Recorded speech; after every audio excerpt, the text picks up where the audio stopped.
Vicki Gardner was being interviewed on live TV Wednesday when a deranged gunman named Vester Flanagan opened fire.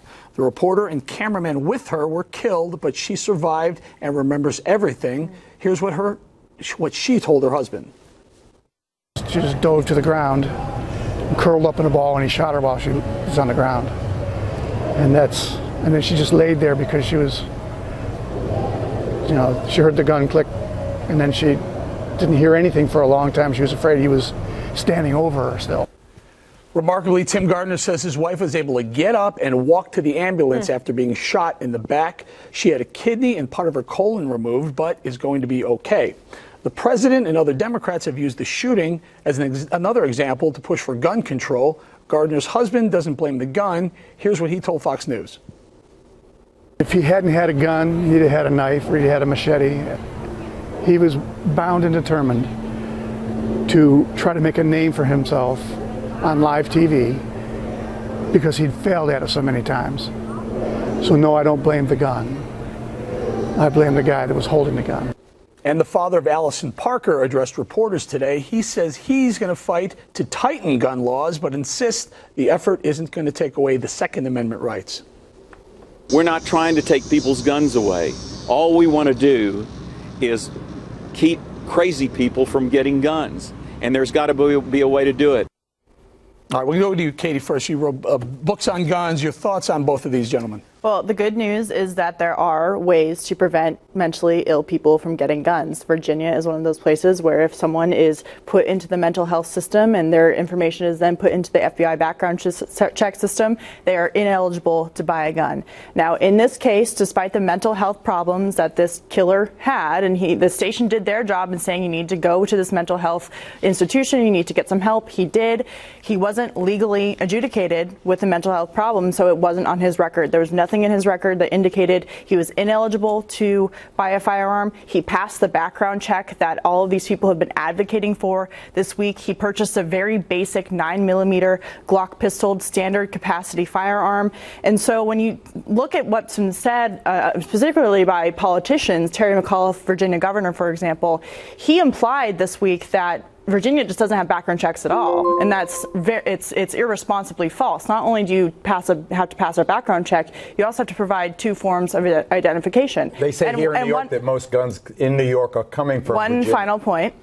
The National Shooting Sports Foundation has actually done significant work at encouraging states to put mental health records into the FBI background check system so that these kinds of people don't get their hands on guns. Now, I got up early and I was watching Fox and Friends. I saw one Geraldo Rivera make a suggestion that I couldn't believe. You want to amend the Second Amendment? You want to amend the 14th. If we're going to mess with the Constitution, let's take the stupidest amendment that the Constitution has, which is the right to keep and bear arms as construed by courts and politicians to allow. Some of us would say it's the only one that allows for the other amendments for the Constitution. Okay, then explain this to me. How, after Sandy Hook, Newtown, Connecticut, 26 babies and teachers slaughtered by a deranged gunman, there have been 85,000 gun deaths in this country just since Sandy Hook. And we have 3 times the gun death rate of any civilized nation on earth,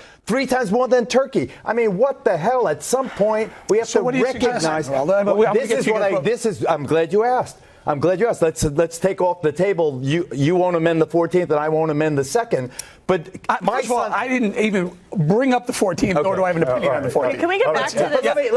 Let me make my point. My son now is going to be a merchant mariner. He's had to have education and physical exams and mental exams. What amendments to the Second Amendment do you want to do? Why is it so easy to buy a gun in this country? It's not easy, Geraldo. Why don't you have mandatory training? Why don't you have drug tests when you buy guns? Right. Why is it so you can buy guns easier than you could buy a used car? That's not true. Changes. Can I do this? Let's listen to this. Milwaukee County Sheriff David Clark has an interesting challenge for President Obama, who wants more gun control like Geraldo in America.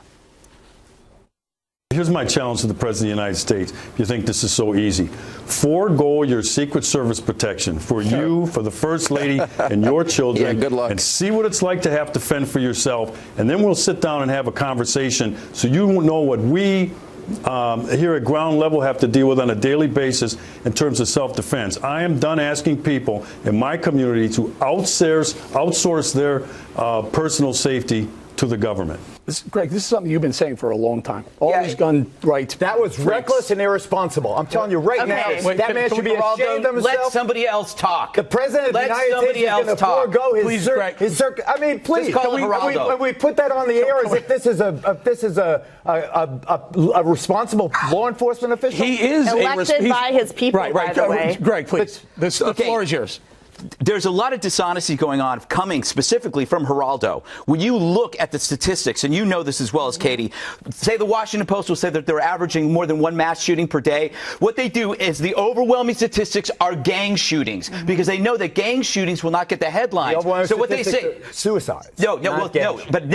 So you're telling me there's not a lot of gang shootings? More suicide than murder. There are more gang shootings than mass shootings. And when you look at statistics, you find that there is actually no increase in mass shootings once you look at gang shootings. So you're being disingenuous. You're saying like all these things are happening all the time, and we don't care about dead babies. Screw you. We do care about dead babies. We do care. That's what you said. That's what you said. This is a cop who says the president. A cop who says the president should forego his Secret Service protection. Yes, but after we've been traumatized with presidents being assassinated. You know how dare he? The point he's making is actually brilliant. The point is brilliant. What he's saying is, if you want to live by your beliefs, then you should be prepared to sincerely live by them. The President of the United States. That means when you go to Fox News every morning, Geraldo, you don't have armed security either. All right, can we bring Danny in here? For Terry McAuliffe, as Katie pointed out, was within minutes of the shooting saying, tying this to gun laws, too early, too soon. What's the political fallout?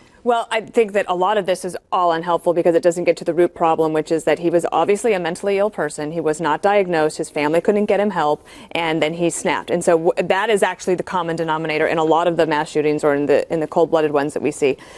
Terry McAuliffe, like, if somebody could show me a policy that says these specific changes on gun laws would prevent more mentally ill people from getting guns or whatever. If they could actually show me that, I could be persuaded. And I think that is persuadable. What is not helpful is when a governor comes out minutes before even knowing anything about the shooter and makes policy pronouncements. He's not even caught yet. That's true. No, yeah, before he was even caught.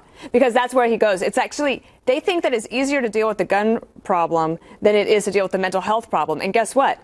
Because of that type of fighting, no problems get solved. And so we have Geraldo and I will go back and forth over this till the day we die. We know we will. You'll be on one side, I'll be on the other. But there's one as long as you don't shoot me. Yes. And I won't say screw you anymore. But anyway, a lot of these employers adopt a policy to provide as little information as possible to future employers. That's another problem. The employers knew this guy was trouble, and they didn't tell anybody about it. That's a problem. We need to wrap it up. Good debate. Always heated, but always good.